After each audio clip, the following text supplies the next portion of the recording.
Hey Heartbreakers, Chief Heartbreaker Dan Fitzgerald here with our captain Conor Cashin to talk about the New York City Marathon. The New York City Marathon is the world's largest participation sporting event. It is one of the 3 world majors held in the United States. It's America's city, arguably the world city, and it's the marathon that takes place on those mean streets, on those diverse streets, and I've actually heard rumors from people that they like it better than Boston. I don't want to talk about that too much, but it's a pretty damn good road race. So in spite of all the hype, all the people, all the energy of New York, it is still just a road race. It's important to check out our marathon video on just general marathon training, because what makes a great New York City marathoner are the same principles that make a great marathoner generally. So you're going to want to follow the guidance there. Check out that marathon training video. While we have Captain Cash here, I want to talk about his stellar debut. He ran his goal was to run sub 2:30, and he ran 2:29:54. That is pretty damn good execution as far as I'm concerned, Connor. Can you talk a little bit about the fact that there's a lot going on there? It's your first marathon ever. It's the world's biggest marathon. How do you go in and accomplish a goal like that? I think for me, it was like, number one, like setting that goal. You got to kind of find, my goal for the marathon was like to finish and still like that distance for the first time, and want to do it again. So judging by like the pace of what it takes to run just under sub 2:30, was setting an attainable goal for myself. So I almost knew I could do it. I actually thought I'd do it by more than that, as we could talk more about that later, but it's just about setting like an attainable goal for yourself in your first marathon. I thought I wanted to be able to enjoy it.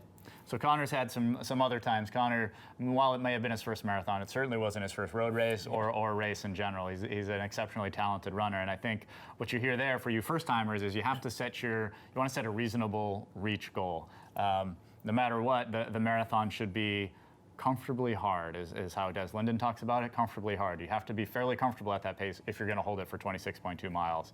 And Connor did an exceptional job of picking that pace.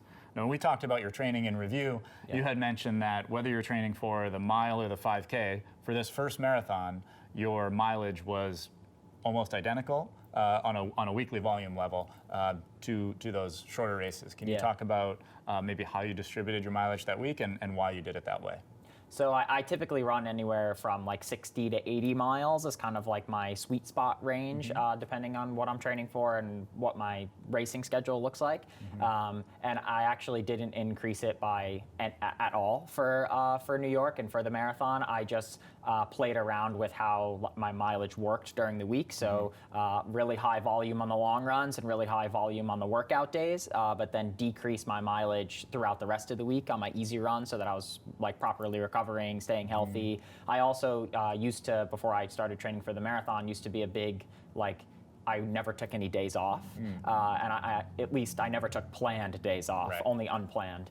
So I actually started taking a planned day off a week during the week too. So I was running about 70-ish miles a week in 6 days. Okay. Okay. So that's a bit of a spike in volume if you're doing it fewer days. Yeah, fewer days. But you get yourself the rest day. Yeah. Now I've heard a lot about the start in New York. It's supposedly a pretty epic start. I haven't run New York myself, but you go up a bridge, you can see all of Manhattan. There are 50,000 or more competitors around you. That's a pretty high level of energy to contain within your body. Feeling great, tapered, ready to rock, and then you're out. Can you talk about how you first of all, how you get to the starting line, and then how you manage that, how it executed on race day for you? So I got up super early to get to the starting line. I took a bus, and it's actually really cool. Like when you take the bus, like I sat next to this woman who had like run a bunch of marathons, and I was on my first one, and you get to kind of know the people around you on your bus, and it depends on how nervous you are, how nervous they are. And you ride all the way there, all the way to Staten Island, and it's like no one else is up in the city, so that's pretty cool. You almost get like police escorts all the way there, so it's really kind of like an eerie feeling in New York like that. Then you get to Staten Island and you kind of just like hang out for a while, hung out and just ate my breakfast and went to the bathroom a few times. Did a little warm up in the corral, and then they take you all the way to the start, which is kind of like a long walk to the start from the corrals. So be prepared for that. That's a long walk. A lot of like pushing and shoving, people trying to get to the start. And then once you get to the start, it's you know, you kind of hang out there for a little bit. They do the national anthem, they do that kind of stuff, kind of typical race stuff. And then you start getting real nervous. But I had a beautiful day, so it was great. And then the race starts, and you're coming up the bridge, and it's kind of like surreal because you're like, I can see all of New York City, and I'm running like up this steep bridge. The first like mile is all uphill, so you hit like 1 mile right at the top of the Verrazano Narrows Bridge, then run down. And my first 2 miles of the race, the first mile was my slowest mile of all 26, and then my second mile was the fastest mile of all 26. I started to bomb down the downhill, probably a little bit too fast, but I got like a little jitters from starting out so slow. But then once I got like through the first 5K, I had settled into my marathon pace. I was like starting to feel good, and the race kind of just let it come to you at that point for like the first like 10 miles in Brooklyn. Was there anything that surprised you in those first 10 miles? Yeah, actually it depends on which side of the bridge you go up. You actually run like 2 different races for the first 5K. So like some people like took a left off the bridge, and I went a different way, and I was like, this is weird. Aren't we all in the same marathon? Right. And then eventually like the races come together at some point. I think it's like 4 or 5 miles, and they come together like perfectly. And then I would actually spent a lot of the first part of the race alone, which was weird with how many people there are. But then once I got within the first like 5 to 8 miles, then I had a big group of guys to run with, so it was interesting. Conor, we should also mention you ran 2:29:54 and we're 54, and so 54. It is a little sparse up there at the front. Yeah. So a couple surprises there in terms of the merging. Yeah. You got to Brooklyn. Yeah. What were some other noteworthy pieces of the course? How would you break it down if you were to break it down into segments? Probably the bridge, like the first bridge is definitely its own segment because it's like really epic, and it's the start of the race, kind of takes a little bit to get going.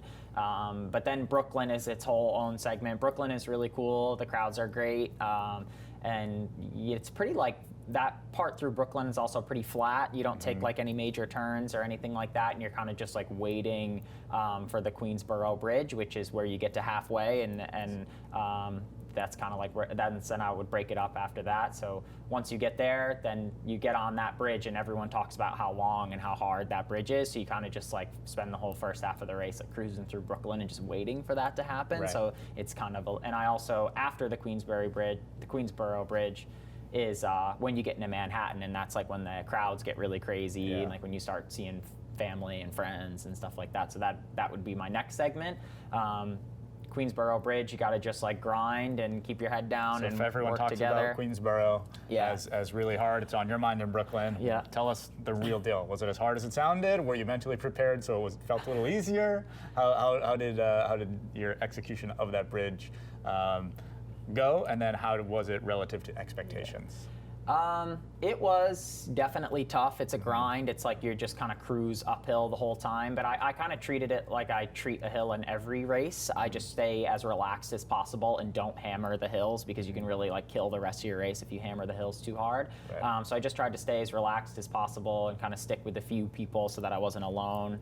And then it's like dead silent, and it kind of sucks, and you're like, wow, this is never gonna end. But then as you get closer to Manhattan, you start to like hear the crowd, and then you just start to like, it's like the excitement just starts to like bubble up, and then you kind of take like a ramp. It's almost like you're exiting the bridge, and you just like bomb down this ramp on the First Ave, and then you almost like forget about the bridge. It's like it's gone, and you never think about it So again. in Manhattan, family, friends, crowds, craziness. Yeah. What's our next thing to watch out for? Stay relaxed on that section. I hammered that section really hard. I had like my roommates from college, my family, my current like Heartbreaker homies. Like I saw so many people I knew, everyone screaming, and those were all my fastest miles besides that first mile down the bridge. And I think I burned a little bit too much of my juices in that middle section, and I was feeling really, really good. So that section, stay relaxed, like don't get too excited on that section is my info for that one. Okay, next up, you're probably getting uptown now. Yeah. What's on your mind uptown? I just wanted to get to 20 miles. Yeah. I knew that there was a cheer zone 20 to 21 with you guys there, and I just wanted to get to 20 and just say, all right, I got 10K to go. Like, this is when I'm going to turn it on, and it's going to be great. So I just kind of put my head down and that's also like the quietest part of the course too. So you kind of get to calm down again after the craziness on First Ave. You go over a couple more bridges, so just kind of stay smooth on those bridges. They're nothing crazy. I can't even remember the names of them or anything like that. They're just bumps in the road. But then you really just gotta just get through the Bronx. Just try to stay as relaxed as possible and just keep telling yourself that you're feeling good, even though that's when like the marathon is starting to creep up, like 21, 22, 23 was when I was like, oh, this thing is hard.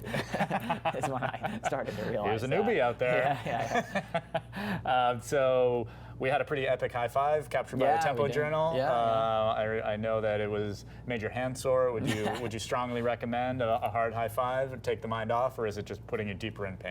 Oh, I recommend the strong high five. I actually it carried me through, like knowing that you guys were going to be there and you were going to be there was awesome. I enjoyed the entire race. Every time I heard someone say, go Heartbreaker, go Conor, like I smiled and waved. I tried to high five people. Like I would like veer across the road. Like I wasn't super worried about my tangents, you know. I was more worried about like enjoying the experience, and I think that made me have a lot better of a race. Like I know I started to catch muscle cramps in the last 10K, and through that whole section where we high-fived and I didn't get a muscle cramp for a little bit, you know, kind of took your mind off it. So that was I recommend high fives, power high fives. They work.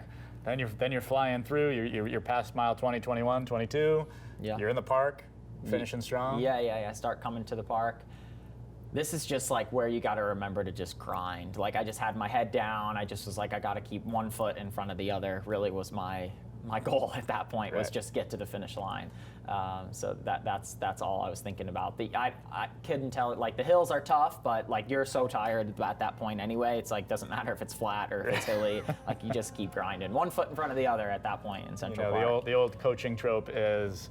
It's a 20-mile warm-up and a 6.2-mile race. So you're in the hole there, and I think that's where you're always leaning on your training, no matter where you are. You might be in beautiful Central Park, but you're no longer on the bridge at the start, looking at the vista, taking it all in hype. You're down deep, and you're in a marathon, and the air feels thick, and it's hard. I mean, you had a crisp and beautiful day, but I'm sure you don't remember that part of that section necessarily. I don't. It's all hard. kind of blurry, and I was digging deep at that point, and I also like had to take my sunglasses off and put them on so I could like see everything with what made me feel like real eyes. So I was like, all right, like stay awake, like let the sun in, like focus, and it's like I was doing anything I could to try to get to the finish line.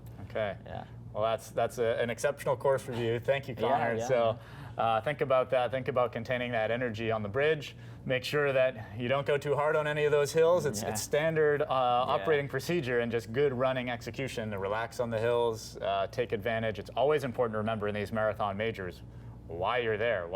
Conor's there to have fun, and making that a priority can really help buoy your spirits, especially it's gonna get hard, so you might as well enjoy the parts that are coming through, seeing your family. So thanks, Conor. Congrats on an exceptional race. Yeah, cool. Thank you. We will see you in Boston on the roads, I think, this year, right? Racing Chicago first, then Boston. Chicago first, then Boston. So he will have hit all of the marathon majors, in the U.S. marathon majors by Boston. So you can tell us definitively whether it's Boston or New York. I can't say it yet, but. Okay. Well, cheers, Conor. Thank you. Yeah, thank you. All right, Heartbreakers. Happy New York training.